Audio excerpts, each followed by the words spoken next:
All right, so one of the things I ended up watching in 2022 was Attack on Titan Season 4, Part 2, which, the final season, which will take like 3 years to actually finish with three parts. Like, can you just split it up into multiple seasons? I don't understand why why you can't just why you have to make this one big season rather than, I don't know, it's kind of ridiculous, but whatever.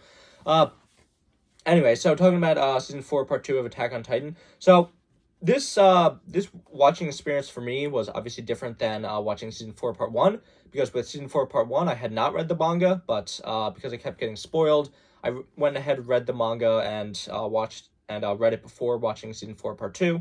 So so the watching experience was definitely different. So I don't think I have a ton of talk. I don't think I have a ton to talk about because basically, outside of moving the flashback from chapter 123 later on to mix it with chapter 130, there really wasn't any differences whatsoever in how Mappa portrayed season 4 part 2 and the content from the manga. So I don't really think I have a ton to talk about, but I will say that this season, or this part of a season, was really, really good. I really liked it. I think Mappa definitely stepped up their game in the animation department. Like, obviously, like, people were complaining a bunch about, like, their portrayal of season 4, part 1, and, like, how, oh, the animation was so bad. It really wasn't bad.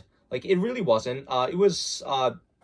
It definitely had its moments, and like it wasn't bad by any means. But I just feel like they really stepped up their game this season and made a lot of improvements. Like the fights were better, I think. They were a lot better animated, and that path sequences was honestly amazing. Like how everything was portrayed with like that realistic eyeball, while everything was all of those images were flashing. That was just fantastic, and it really elevated the source material of the manga in a lot of ways. And I feel like in some ways, like there were stuff in season 4 part 2 that like were maybe a lot better than how Wit might have portrayed them if it was still animating. And like also another thing I have to praise about Attack on Titan season 4 part 2 is I think the music was better too. Like one of the things I sort of complained about what in season 4 part 1 was that like they reused some tracks like Ashes on the Fire a lot, and like in some scenes they didn't really have the best music choice. And I feel like even though they did sort of reuse Ashes on the Fire a lot again in this season, which I don't know, like it's a good track, but I just feel like it's overused. But I did feel like that a lot of the scenes, the music was really well chosen and sounded really good. And I was just like reading the manga, I was expecting like in certain scenes, okay, I'm reading this and I want like this music to be played here when it gets animated, and it was. So I really appreciated that. So yeah, so overall I liked Mappa's adaptation of season 4 part 2 better than in their adaptation of season 4 part 1. I also thought the pacing was really good and better than season 4 part 1 because like they didn't rush through the material like Mappa sort of did with the first few episodes of season 4 part 1, where they were like doing 2 chapters per episode, which I just think is like too much material to adapt for just one episode. And I think about season 4 part 1 no, sorry, season 4 part 2 adapted about 1.2 chapters per episode, which I think is a much better which I think is a much better amount for the pacing and to have everything flow better. I did think honestly, like I think the first 2 episodes of the season were kind of slow and like dragged things out a bit too much. With you have the fights in those episodes, so that did sort of bother me. But like I think after the first 2 episodes, like the pacing in this show was pretty stellar. Although I will say that I think episode 8 was a little fast, but that's not really because they like rushed through a bunch of manga material. It's just because like I think that in the manga, that chapter that they adapted for the episode did breeze through things kind of fast. Like for example, things that do bother me about that chapter in the manga were that basically they sort of rushed through like the development of with Connie sort of deciding to not sacrifice Falco to his mother, and then with them meeting Annie, like, and sort of like, joining together off screen, like in the same chapter in the same episode. It just sort of did go a little fast, but again, that's not because of the anime's adaptation. It's just because of the manga went really fast in that chapter. So yeah. Anyway, disregarding that, I really think this section of the manga, like with everything going on, it really is peak fiction in a lot of ways. Like, so many incredible things happen in this section of the story and character turns, like everything with the fight that begins the season, and the past and everything that happens in there, and like the reveal that Eren was manipulating his father and all the Attack Titans throughout history. It's just really crazy. And like, of course, everything that happens after that with the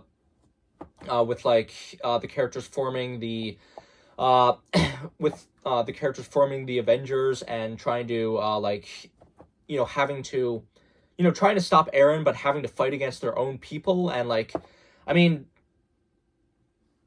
that whole sequence with them fighting basically at the docks, like against Flock and his men, like that was really great stuff. I love everything about it, and of course the whole finale with the Dawn of Humanity chapter and everything that happened there.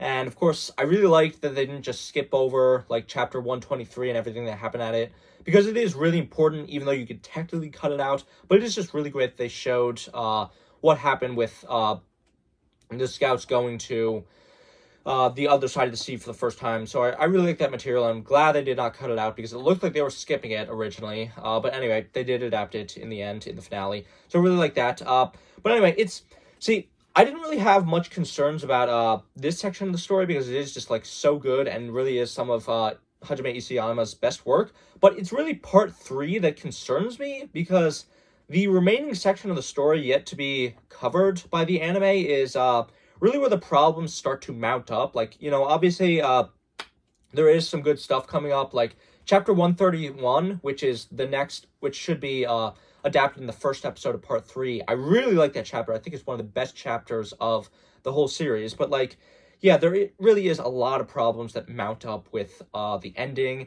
and everything that happened, especially the final chapter, which a lot of people were not fans of, and I was not a fan of either. And I really didn't like how everything was wrapped up in the series, and many of the things that were not wrapped up in the series. But anyway, I really am hoping that Mappa will make some changes. I mean, it's been like a while since the final chapter of the manga dropped, so obviously Mappa has had time to think of things that they might change in terms of the story and how things play out. And I think Hajime Isayama has said that he really wasn't satisfied with how he himself wrapped up some of the story, so maybe we'll see some changes. I hope there are some changes. But anyway, disregarding that and my problems with the ending of the story, I really thought that season 4 part 2 was really good. I really liked watching it, even though I'd already read the manga and I knew what was going to happen. Seeing it animated, seeing it voice acted, and with the music, it was just really good. And I really liked how Mappa